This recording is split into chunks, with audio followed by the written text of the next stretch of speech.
最近全世界在关心起马克宏的婚姻是不是出状况了？因为上回呢，才在他的这个等于说这个总统专机，开门的时候被扒了一巴掌啊！那当时在看到镜头拍，还要赶快转过来公关笑一下啊！现在又来了，怎么回事啊？我们来看这个画面哦。马克宏的太太呢，她就是在下阶梯的时候，马克宏伸出了手要去牵她。结果就没签到，结果就被无视了。那人家就讲说，哎呀，这个画面，这看起来不妙，这个婚姻触礁，现在感觉好像比起那个国际大事，大家更想看看这个八卦哦。那这个你看马克宏呢，他这次其实是去到英国来进行国事访问。那当天下午的时候，在伦敦国会发表演说。呼吁说，欧洲各国我们应该要共同加强科技经贸领域的投资合作，来摆脱美国跟中国的过度依赖。那如果我们欧洲不建立自身完整的战略价值链欧洲恐怕会面临到慢性死亡的风险。但说大家都会说啊，川普也说这个制造业要搬回去哪那么简单？说建立就建立自己的供应链不是那么容易啊！现在这个对等关税也快要来到了。马克宏呢是怎么讲？他说：“我认为正确的协议应该是要尽速达成协议，关税要越低越好，而且必须要公平稳固。”王毅也跟马克宏见面了。王毅怎么讲？他希望呢，法国作为欧盟的核心大国，推动欧方要妥善处理中欧的经贸分歧，积极的回应中方的关切。马克宏说期待适时的再次访华所以马克宏其实说自己要建立一套这供应链，可是看起来好像还是很难跟这个中美脱钩，特别是跟这个中国大陆脱钩那再来看到了冯德莱恩，他说，如果我们的伙伴关系就是跟中国大陆要再往前的话，我们需要再次平衡，减少市场扭曲，减少中国大陆出口这些过剩产能为欧洲企业提供公平互惠的准入那他也关注到了稀土的问题，因为现在稀土欧洲也很需要嘛，所以他再次强调，欧盟在本月份举行的峰会上面，也是希望呢，这个中国大陆能够放宽欧洲企业市场的准入，还有放松稀土的出口管制那接下来有可能他会跟这个科斯塔，就是欧盟的这个理事会主席一同来访问北京。那再来这个法国的财政部长他说，尽管欧洲已经是在钢铁跟汽车领域采取了行动，但是呢，仍然必须要修改规则。讲的是什么呀？讲的是说，应该要更广泛的允许使用针对中国大陆进口产品的措施，对抗所谓可能会损害欧洲工业经济的这个中国进口产品。那王毅的回应是说，中国其实不是美国不应该用美国走过的道路来径向中国。当前欧洲面临到各种挑战，但是过去、现在、未来都不是来自中国，你的挑战不是中国来给你的那希望欧方能够真正树立客观而理性对华认知，而不是好像自己觉得自己一直受到什么中国大陆的这些影响抢了你们的市场，那可能就是错误的解读了。还有澳洲现在跟这个中国大陆也快要进行访问啦，艾班尼斯即将在12号到18号要对中国大陆进行访问，这也是他第2次访问中国大陆。上一次呢是在2023年的11月，当时因为本来澳洲跟着川普一起这个上蹿下跳的所以这个中澳关系是非常差。就是艾班尼斯上任之后呢，打破这个两国7年来冻结的外交关系。那引述艾班尼斯的话，他说，中国是澳洲最大的贸易伙伴，占了澳洲的贸易总额的1/3在可预见的未来仍将是如此，因为澳洲非常多的产品特别是像是龙虾、牛肉红酒都非常依赖中国大陆的市场。那接下来他还会带着澳洲的一些产业界的大咖，比方说像是银行界的资源高等教育还有食品业的一些高层大家一块儿去到中国大陆访问。那此行还包含了像是麦格里这个 FMG 力拓集团，其中像是这个博斯格力拓FMG 他们其实都是跟中国大陆有长期合作的关系。香港的媒体就解读，现在澳洲的总理要去访华，但是艾班尼斯有提出这个达尔文港要收回的事情，恐怕也会成为接下来这个中澳之间的一个讨论重点哦。这样子收回实在是奇奇怪怪的。我们首先来问一下介老师，这个要知道马克宏跟他老婆的关系是师生关系，所以当然这个在里里外外，我想应该都是学生听老师的吧，对。不过这个学生表现不好，老师总是要适时的警告一下。这个还算小警告，上次是直接呼他一个巴掌。对，那所以这个就法国人来讲啊，这个文化的关系啊，法国人不会觉得怎么样。法国人我觉得他们会觉得，哎呦，这个夫妻还蛮有情趣的啊。这个你知道他太太已经70多了，70多了啊。那这种情况下，这个压力应该蛮重的。所以偶尔情绪失控，以法国人来讲的话，我觉得也是无伤大雅，也是无伤大雅，搞不好还有加分，觉得他们真性情，没有什么虚伪，然后呢，这个人前人后一致，不像政治人物这个人前给笑脸，背后就插人家一刀。这个法国这个，我觉得这个马克龙太太应该得一个奖，就是他才不在背后插刀呢，他都在人前直接给你一刀。所以呢，这个也是世界上现在大家都在观察，我觉得他们现在是全世界最受关注的一对夫妇那不过马克宏事实上的话，我觉得他一直是戴高乐主义的这个信徒，这也是他能够在法国政坛这个经历这么多风浪，就必要的时候就把这个整个法国人怎么样做一些事，让法国人觉得我们没有没落，我们不是破落户，我们还是世界上的一级，因为我们有这个条件，我们有这个信心。你这些我们谁都不要依赖，我们就靠我们法国就可以怎么样重建法兰西帝国的伟业，这种气概只要一出来一下他立刻马上他的民调就回来了。所有这些政府。他如果内政搞得一塌糊涂，家庭内部也搞得一塌糊涂他就要靠民族主义。一下就怎么样？所以呢，就要靠这个民族主义振奋一下。这个药基本上就像这个我们现在在医药界的这个类固醇，万灵丹。所以马克宏最知道这一个。那不过欧洲来讲的话，我觉得他们现在相对于对中国大陆是硬不起来了。因为他们的这个靠山美国现在已经快要把他们出卖了。那他失去美国以后，如果再失去中国的话，欧洲的话真的是彻底没落。好，你要申鸿哥。这个1900年呢，8国联军的铁蹄踩进北京城的时候，谁都没有办法想到，2025年的今天呢，中国跟欧洲跟美国是完全不一样的对等关系。今天中国大陆所拥有最大的条件是什么？为什么可以跟美国这样谈，然后可以拉着欧洲来处理一些事？因为它所拥有的最大的条件是，它拥有全世界供应链布局的能力。全世界供应链的布局是由中国大陆在决定的，是由中国大陆在做安排的。所以美国紧张了，美国的紧张不是我有没有创造力，是我创造出来的东西。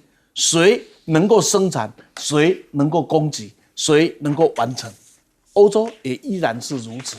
所以我们从这样一个角度再来看一个简单的一个数据那就是当中美的贸易额已经下降了43%，而中国的整个的贸易额仍然增加了4%，证明了什么？证明了中国大陆已经顺利的在这几年当中摆脱了美国的依赖，它仍然在全世界上开疆辟土了。所以在这些关税的问题里，不管欧洲怎么跳，不管美国怎么跳，请各位记住一个很重要的数字：当这一次川普加征的关税在国际贸易上有影响的国家，基本上都是在25左右，最低大概20、25，已经算是阿弥陀佛了。那假如从这个角度来看，未来在中国的关税里面拿到的是30正负5之间呢，就是25到35之间的关税，假如放在中国产品的身上，对中国产品的输美一点影响都没有，因为它拥有的成本的能量也罢，它拥有的条件，因为每一个人都收了25以上了嘛，各位这样了解这个数字吗？所以对中国呢没有压力，问题这个压力会转嫁到哪里去？到美国去了，到美国。所以为什么川普一直在 tackle， 他也很清楚，他不 tackle 他就被干掉了，因为这个圣诞节的东西不开一个空间让大家赶快进货的话，他就是活不下去了。这个就是整个的政治上一个国际政治也好，贸易也好，所形成的一个很复杂也很有特色，也请各位可以换一个角度来看它的布局和相互的影响。好，舰长。现在在西方的民主社会里面，政治其实不是一种实干的一个政治啊，那实际上来讲是一种表演。那我们其实看到了马克宏跟他太太啊，其实我个人认为他们就是在表演。为什么这么说嘞？3月的时候在越南，那我们看到了，其实有的是说一巴掌啦，有的是说摸脸，不管是哪一种，大家还记得吗？马克宏到越南到底做了什么？不记得了。那之后大家对于马克宏去英国，你还记得他去做了什么吗？你也不记得，你只记得那个他太太下飞机的时候，他手伸出来，他太太没搭理。那所以我们这样讲啊，这种细而不虐的一个作为啊，正好符合了法国在全世界他所要的这一种战略自主，也就是我好像到了这些国家，好像做了什么，但是其实什么都没做，因为他讲说，他其实他要战略自主，那但是实际上来讲呢，他要说他想要的，也就是摆脱中国以及美国，但是实际上来讲，它更接近慢性的死亡。为什么这么说呢？因为其实他讲说有关于对现在这个世界上面的相关的这个产能过剩讲的是谁啊？产能过剩讲的就是中国啊，不是吗？还有讲到政府补贴，这个也是中国啊，这个都是叶伦当初对于中国的指控。现在马克宏为什么捡回来？再讲一次，因为他觉得他没有能力去对抗川普，因为川普会出更狠的招数。那他现在就来应对中国，那从中国的身上体现自主。可是实际上来讲是这样吗？那我们就接下来看看法国的厂商到底会得到什么样的结果？那也就是说，这个问题呢，其实问之前的澳洲总理莫里森最清楚，也就是你红酒也卖不动了，你龙虾也卖不动了，那也就是我其实中国大陆有这些需求，那我为什么一定要跟你澳洲买嘞？那个是那个时候的状况。可是换了艾班尼斯之后，艾班尼斯就做了一个选择，也就是我不去跟美国完全的手牵手站在一起，而是我有选择的从国计民生的角度出发。那当我从国计民生角度的出发的时候，他就有第二人了。那也就是说，其实西方的民主政治都忘了，其真正重要的是人民啊，而不是说你的权利或者是强权的政治。那我们讲到这个有关于达尔文港，达尔文港的位置在哪里？在这里。那其实呢，我们看到的这个是今年2月的时候，遵义舰编队它的一个绕行澳洲3/4的一个那个航线哦。可是大家有没有特别注意到，它其实没有真正的经过达尔文港附近？也就是这就是中国的一个战略的选择，也就是不让那个澳洲难做人。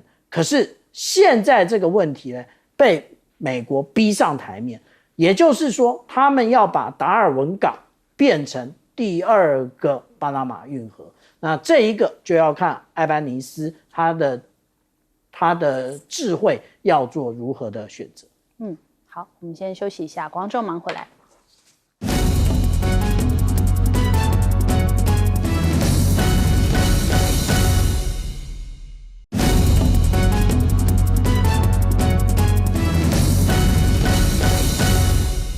川普的个周遭最近真是乱哄哄的，因为跟马斯克撕破脸之后呢，现在马斯克啊，因为要阻挡创美国党啊，那他的说法是支持永枪比特币，然后要把自由还给这个美国人民哦，他组成这个美国党，表示了这个他接下来的理念就是如此。那另外这个特斯拉的死对头哦，这一位叫做 Dan 的，那他也呼吁要限制马斯克参与政治啊，他说呢，应该是要向这个董事会来提出建议，因为他是这个长期看多特斯拉的一个知名科技分析师嘛，他就说要向特斯拉的董事会讲说，是不是应该要让马斯克啊，就是好好待在这个特斯拉就好啦，重返政治只会带来负面的影响，结果被马斯克叫他说你给我闭嘴吧，就是反正现在周遭真的是挺乱的。那川普还讲说你就去成立党吧，没有关系。本来前一天还在酸马斯克，现在又说你成立这个第三党向来是对我有利的，那你就去成立好了。可是一方面又要制裁他，因为五角大厦好像是不想要再跟 SpaceX继续合作了，他暂停了多项军事太空计划，大多都是跟 SpaceX 有关。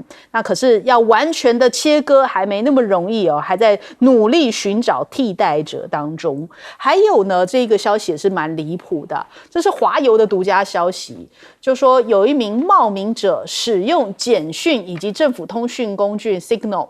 联系了至少5名非国务院的人员，包含了3位外国的部长，还有1位美国的州长，以及1位国会的议员。这个冒名行动哦，他就是利用 Signal。那卢比欧的办公室呢，他就等于说被冒名啊，然后发文给这个国务院人员的电文当中，联邦机构呢至今都不知道这个去冒名卢比欧的人他真实的身份是谁。那这样冒充的目的到底是什么呢？是不是想要去操控一些有权力的官员，取得情资或是账户资料？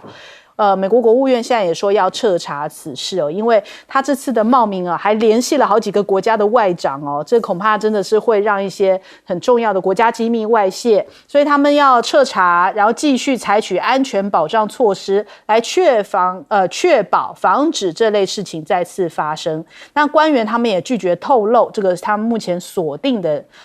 就是这几位已经被联系的外长跟官员的名称，所以这个事情真的是挺离谱的。那再来看看，卢比欧他现在去到了东协，要跟盟友们见面。可是现在这个关税的阴影啊，这个川普才宣布完，你让卢比欧去，能够得到什么好脸色啊？就感觉好像这一个等于说东协之行哦，让卢比欧也是蒙上了阴影。在东协的外长会议揭幕。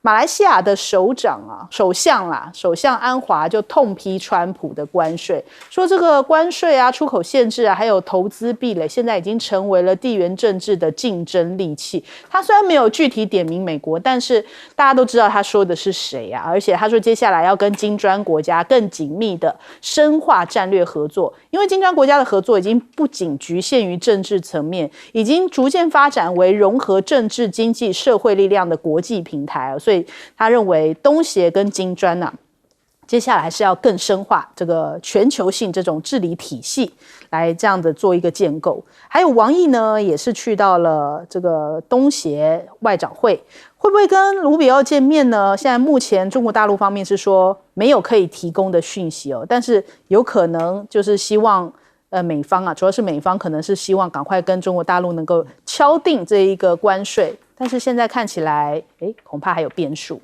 我们先来问一下介老师。其实马来西亚现在跟美国关系是不好的，像安华这样子直接批评美国啊。那你知道，就是前2天这个川普公布的第2波的所谓的这个对等关税的名单的时候啊，他一共公布了14个国家，对不对？中间有8个国家，基本上它的这个关税啊，对等关税不增反减哦，对，不增反减啊。然后有4个是维持不变。也就是4月2号第一批，就是第一次公布的，跟前2天公布的8个国家是比它4月2号还减啊，减了有的减了很多，然后有4个国家是怎么样维持原来的，那有2个国家从原来的再给它增加的，这2个被增加的国家，我刚刚讲过，第一个是日本，因为石破茂这个石头很硬，第二个就是马来西亚。也被增加。可见这个这日本跟马来西亚现在美国的角度来看是头痛国家，要加以制裁。可是又没有什么实力敢大力制裁，就给他加1%，本来都是24%，现在最近被搞成25%，消于警告，消于警告。不过不管怎么样讲来讲的话，我觉得就是说这个美国这一次的这个贸易制裁贸易这个所谓对等关税基本上到目前为止只有一个国家贵，就是越南。英国不能算在里面，英国的 case 跟这个都一点关系都没有。对，中国大陆是美国向大陆贵，对，所以呢，真正接受其他国家都不理，所以这个已经就变成是什么？美国的这个国力是从2次大战以后最吃瘪的一次，也就是他国力不足人家集体起来都不理他了，没有人跟他跪对不对？川普以为一起来他就可以，所以美国不是有这个媒体出来说，算了一下，川普一共 tackle 27次 ，tackle 就是什么 chicken out，chicken out 就是什么龟缩，这个英文不叫龟缩，英文叫鸡缩 ，chicken out 所以他一共27次。那现在就是这个情况的话，事实上马斯克也怎么样，也反了啦。对，说穿就是反了。那川普你看川普一遇到重大的问题的时候，他就是前后摆荡，他就是摆不平。他发觉哇，这个事情没那么简单呢。然后你看这个马斯克是不是有美国的国政治顾问在给他出点子？绝对有，而且都是高招。怎么样会高招？你知道，第一个，他选定的目标非常非常明确，而且可行性非常的高。第一个，参院2到3名议席，联邦参院2到3席，众院9到10席。这个说实话，光用钱买，统统买得到你不要讲别的，你要3亿美金，他就捧出一个这个川普了。30亿美金对马斯克来讲也是9牛1毛对不对？那搞个8到9席的联邦众议员，在2到3席的联邦参议员，太简单了。然后你看他现在讲出他的政见了没有？为什么要讲拥枪、比特币？我跟你讲，拥枪是共和党的死忠分子，都会拥枪。比特币是什么？比特币是什么？民主党的这些自由主义的经济学派，通通会支持他。那可是他把拥枪放在前面，为什么呢？他要争取共和党。为什么要争取共和党？民主党如果他只争取共和党的选民的话，民主党就会跟他合作。他没有去挖民主党的墙角。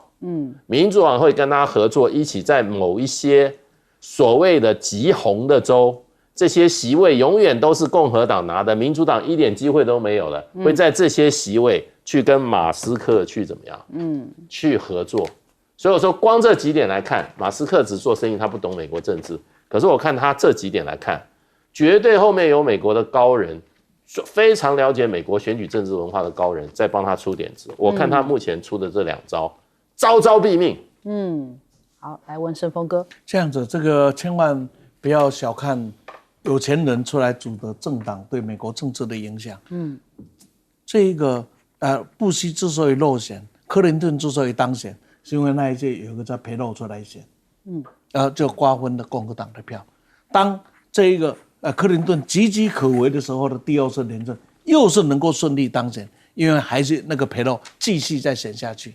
所以有时候超阿基也给多人大家都用谨慎的角度来看。第二个，美国的政治是一个资本主义的国家，只要你有足够的钱，会有足够的选举操盘手，会有足够的选举专业经理人。因为2党都是靠这些人嘛。对，有职业经理人，再加上有钱，可以来安排足够的媒体，你看着办好了，是会翻天的，是会翻天。所以川普当然是这个在那边设立内人了，那我们就继续看吧。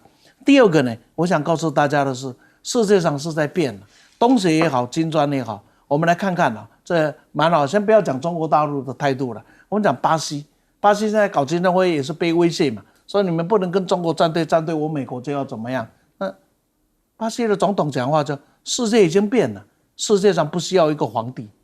这么这是过去大家很少这样讲，印度讲的更硬气的话，哎呀，莫迪啊，在讲这么硬气的话，我们将用实力出发来跟美国谈判。我这不管怎么说，敢讲这一句话，公开的唱了反调了。他本来是在金砖唱反调，本来是在这个上合会唱反调的，他现在是公开跟美国唱反调了。然后呢，这个苏联那就讲了，那你这个呢，我们决定了再更利用这些组织来扩大本币交换，也就是说没有人鸟你，为什么？因为我们必须要了解，中美两国在基层的实力都很多，庶民的实力，甚至美国都还超过了中国，但是胜算决定在庙堂，美国的庙堂是不行的，美国的庙堂是一塌糊涂的，所以当用庙团来决定胜败的时候，这一场仗，美国再多的资源，再好的马力，有一个很烂的司机去开，有没有？那是出问题的，这个很清楚。那从这里我们再看另外一个事，就很好玩。当时啊，我记得是魏凤和是被制裁的嘛，被美国制裁，所以在任何的场合里面，美国的国安部长跟军方想尽办法要去跟他会一面，有没有？然后中国的是拒绝跟他碰面，我就不跟他，你制裁我，你来跟我会什么面谈什么事？现在呢，卢比奥是被制裁的，那照道理讲，应该卢比奥说，那老中不要来，我制裁你。现在刚好颠倒相反了，现在那个被制裁的说，我想看看，我想跟你见个面，如何？这一种态势的逆转，告诉我们一个国际情势实力的逆转。所以魏凤和被制裁，可以不理你，你呢不理你，然后呢，卢比奥被制裁，他是说我要见你，各位啊，无可奉告诉4个字，应该这大使应该很了解。这2件事，第一个免谈了啦。第二个，最多现在只是磋商中，还没有结果了。好，舰长，我们看到国务卿卢比欧他去了一趟东协啊，那他去了其实都是白努力。为什么这么说呢？你看看这些东协国家相关的一个关税啊，那刚刚介大使有特别告诉我们，那个马来西亚上升了1个百分点，变成25%，缅甸下降了8个百分点，大家觉得很多啊，可是它的原来是48%，降低了8个百分点是40%，比台湾还要高啊。那印尼跟泰国没有改变，可是他们原来印尼是32%，泰国是36%。那我想请问啊，这样到底要怎么谈啊？也就是你拼命的在这些东协国家身上拔鹅毛，还要叫鹅不要叫，还要叫鹅跟你走，那到底是一个什么样的心态啊？你的霸权心态，如果今天是单极世界也就算了，但是偏偏现在不是啊。那所以我们说啊，你到东协去讲什么，也不过就是言者谆谆，听者袅袅。我们刚刚还有一个国家没有讲，越南。越南呢，看起来是20%，可是它只要是进行转运的话，它就会高达40%。我们有没有想到，现在这个状况会形成另外一种趋势，叫做逆转供应链，也就是以前都是从中国大陆将各种零组件送到这些东盟国家，然后进行组装之后出口。未来东盟国家组装完之后又回到中国大陆，由中国大陆出口。为什么？因为只有中国大陆硬气，只有中国大陆敢跟美国对抗，那它的相关的这个税率啊才会比较合理啊。那至于说啊，我们刚刚讲到说，有关于五角大厦，现在呢，它好像是拒绝 SpaceX 啊。那不过这就是刚刚讲到的表演的政治啊。为什么？不要忘了啊，那个当初2个太空人在那个太空站上是谁接回来的啊？就是那个SpaceX 帮忙接回来啊，不然现在还在太空站上啊。也就是你有什么筹码？想一想，川普讲的 "You have no car"， 对不对？你要跟那个马斯克强硬什么？而且不要忘了，现在美军的舰艇上面通通都装了星链，那除了供机密使用，还有大部分都是给美国的这些官兵使用。为什么？因为海军太苦了，在海上。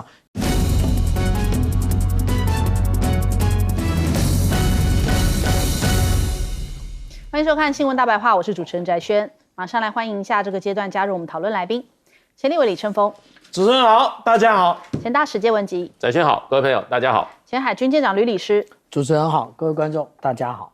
好，这个中国大陆最新的消息哦，要针对台湾这个8家实体的这个企业，要列为禁止出口的名单哦。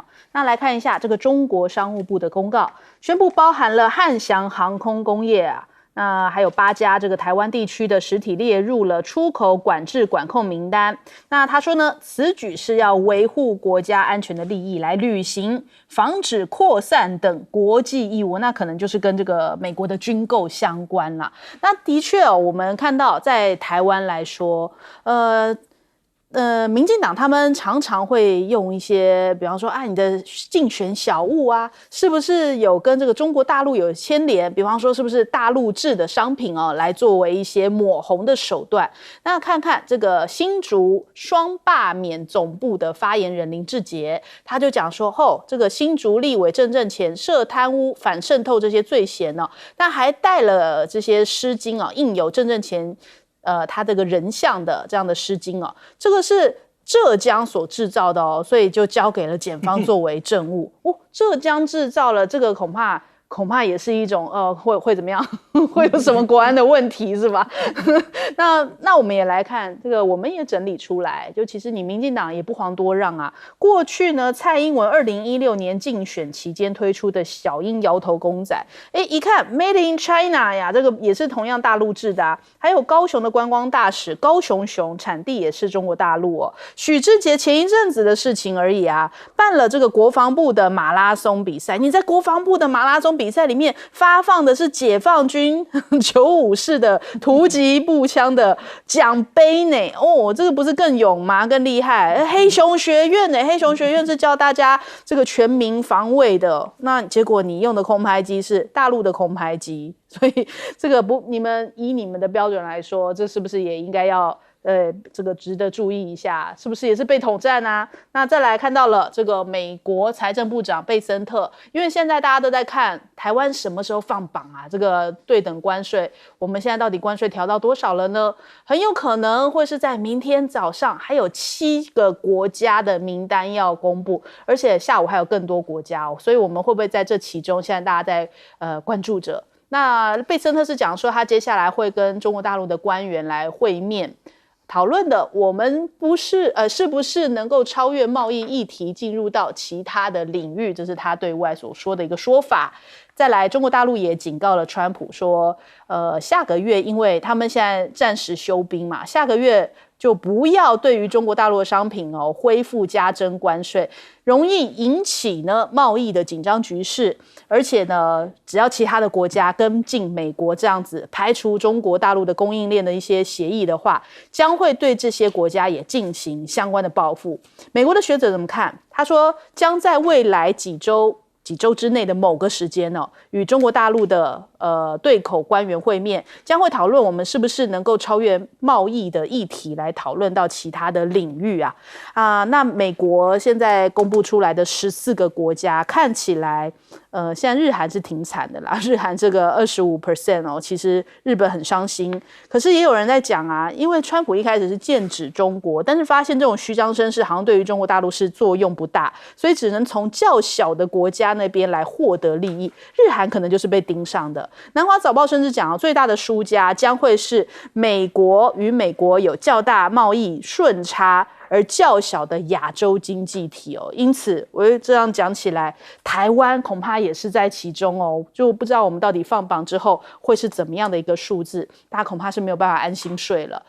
再来这个8月1号，现在川普讲说，这个8月1号就是一个 deadline 了，就是我们以后不会改变，也不会给予任何的延期，但是没有人相信他，因为美国的媒体统计出来福布斯杂志统计说，他 taco 的次数光是在关税这件事哦，27次 taco 哦，所以这个8月1号考不好会是第28次也不一定哦，就是你可能又要再转变了。所以等关税延到8月1号，彭博社的说法，他说，当你把这个货物运到美国的时候呢，已经通过了整个供应链啊，很多零售商已经为了这个圣诞节哦，这个购物季提前下了订单，这将一定程度上减轻下半年美国消费者所遭受冲击，就是靠前一阵子赶快疯狂的囤货应该可以救得了这一个耶诞节了。我们先来问一下季老师。现在大家都在猜，就是说美国跟对台湾的贸易的待遇会是什么哈？我想这个必须要有一个科学的说法。有人说，哎呀，不会，就是10%啦。用寒假的方式，有人说很这个哈，这个美国会对我们特别好，这些你根据在哪里嘛？为什么要特别好？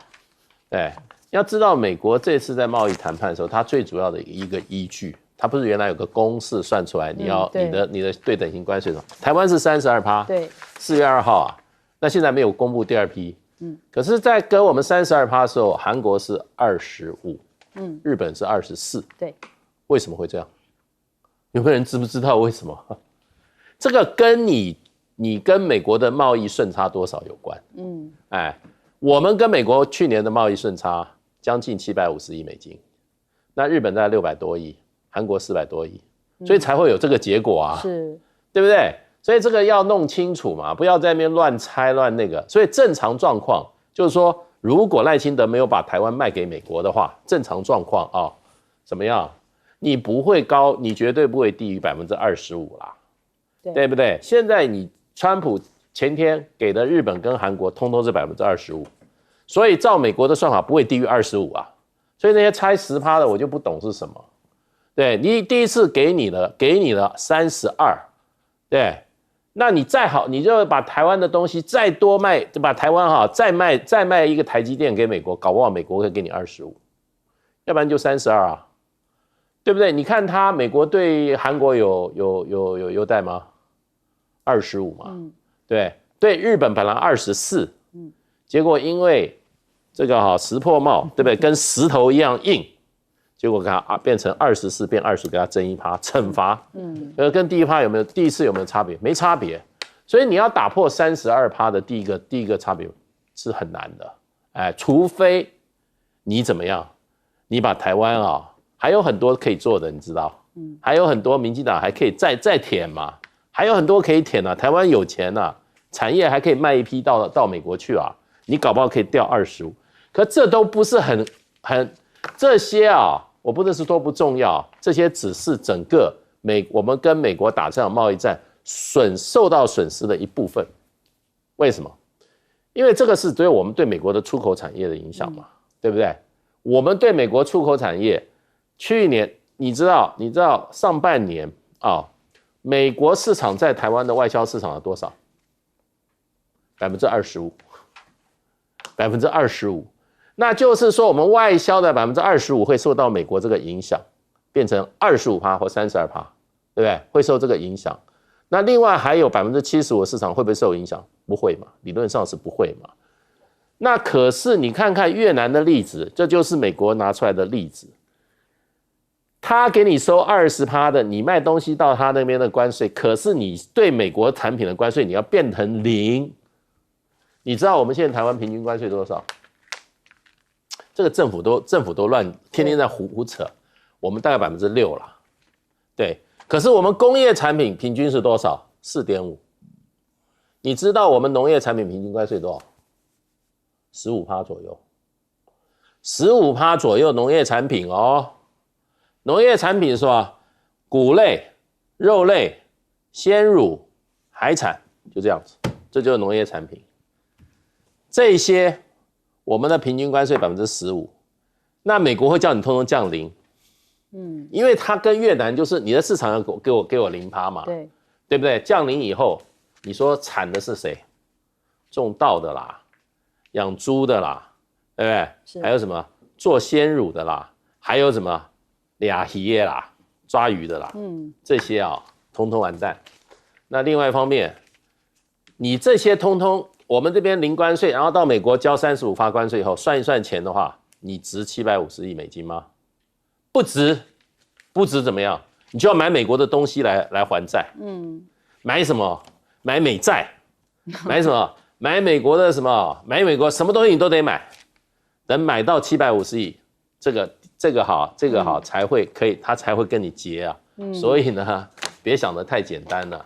这个民进党看你有多少本领，你不要出卖台湾人利益就好了。盛峰哥，这套子你不能这样说了。开玩笑，民进党跟美国是什么关系？你怎么可以用这常态来看？不，我只知道欧洲跟美国是父子关系。或者人家是什么关系？那是什么关系嘛？开玩笑，10%已经很不给面子了，当然要低于10啊，否则到现在为什么不敢公布？我们的谈判代表怕我们太惊喜，是吧？对，万一吓到大家心脏病了怎么办呢？你放心，绝对让你们惊喜。你只要从几个角度来看，我们就知道会很惊喜。第一个，就到现在为止，我们有没有听到我们在跟美国谈判哪些项目？到现在为止，我们都不知道。整个的社会全部是被黑箱作业里，也就是说，有人现在已经在怎么出卖台湾，你我都不知道。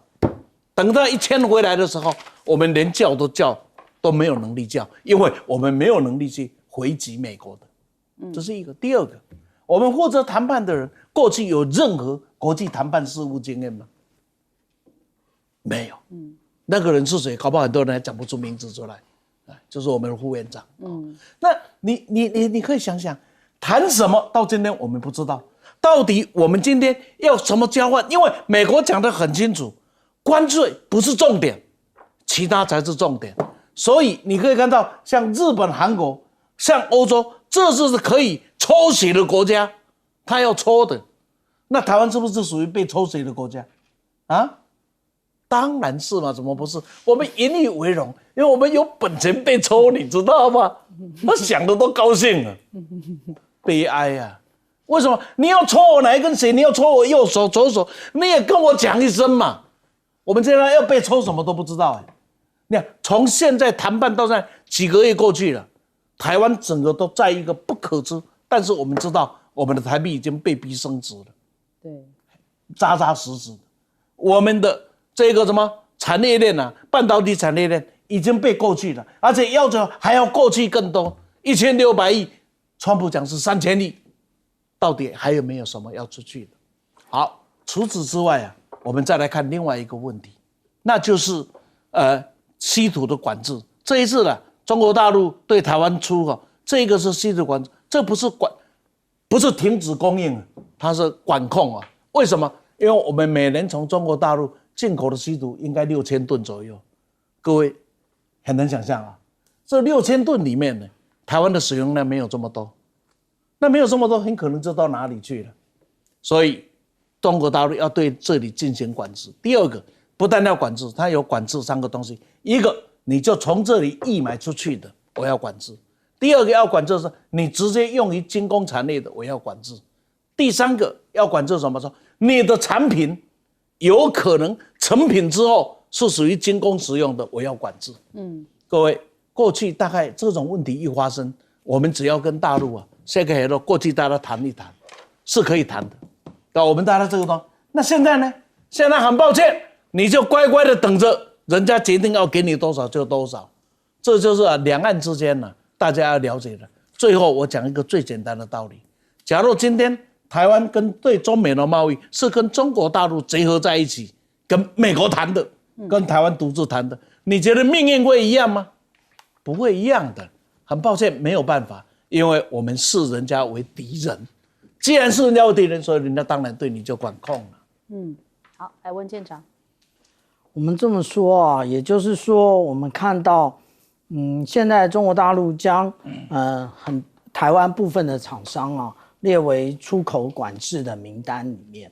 那其实我们这样讲慢慢的，我们台商都应该认知一件事情就是以往大家都认为在商言商的那个时代已经过去了。那以前在商言商，然后结果就是吃饭砸碗了。那现在对不起，这件事情已经不在了。中国大陆一个一个点名，从刚刚那个盛峰老师讲的有关于稀土的部分啊，那现在我们这一次看到的全部都是军工啊。那例如说，我们看到汉翔还很意外啊，你怎么会很意外嘞？你之前做 IDF， 现在在做永鹰，你觉得你可以两岸赚钱吗？那你不要做梦。那第二个，也就是台船不就是做了海鲲吗？那还有中信造船，你不是正在做2500吨的这一个轻型巡防舰吗？那龙德造船，我们所有的沱江级都是他做的啊。那另外还有经纬航太啊。那经纬航太呢？那我们必须要这样讲啊。那经纬航太呢？他当初一直在强调的，也就是无人机国家队那个罗董事长呢，还特别在三立的节目讲述，在2023年讲啊，说坚持0%的中国零件。结果2024年那个3月的时候，那个赖清德总统刚刚胜选还没有就任的时候去参观，结果不参观还好，一参观哈哈 ，Made in China。那结果这么大辣辣的，我们这里还看得很清楚啊，它这里有个2，那就是这个2啊，它就是 Made in China。也就是说，其实这些厂商呢，从中国大陆进了非常多的产品进来，然后转一个方向，然后结果就变成好像是 Made in Taiwan，其实都是来自于中国大陆。我们不要忘了啊，中国大陆其实是世界的市场，所以我们看到的种种的生活小物，以及无人机都是中国大陆来的。人家不但物美价廉，那而且呢，它的性能还好。那我比较意外的是那个奖杯啊。原来现在台湾连奖杯都要进口啊！那另外呢，我们还有少讲一个厂商啊，这个厂商就是公卫。那公卫呢，它其实是专门做这一个防弹衣的部分啊。那所以我们从这里面可以看到啊，这一次就是对军工产品下手了。所以我们刚刚讲到说啊，未来啊要继续过这种抗中是工作，轻中是生活的日子，不要想了啊。那至于说川普在做什么呢？我们这样看啊，川普有一本非常有名的书啊，叫做《交易的艺术》啊。那我特别的把它印出第2章，也就是You have no car 到底从哪来的？就是我们这边所看到的 Trump car， 也就是他在这里面讲得很清楚啊。他认为说他的目标很高，然后呢不断的努力，不断的奋斗。然后直到实现目标为止。虽然呢，有些时候呢不会满足他的预期，但是大多数的情况之下，他都可以达到他的目标。然后他这下面完全在吹牛啊，他就是与生俱来的能力啊，巴拉巴拉的。那其实他就是所谓的极限施压。那我们等着看，台湾会比越南来的关税来的低吗？不太可能。好，我们先休息一下，广州马上回来。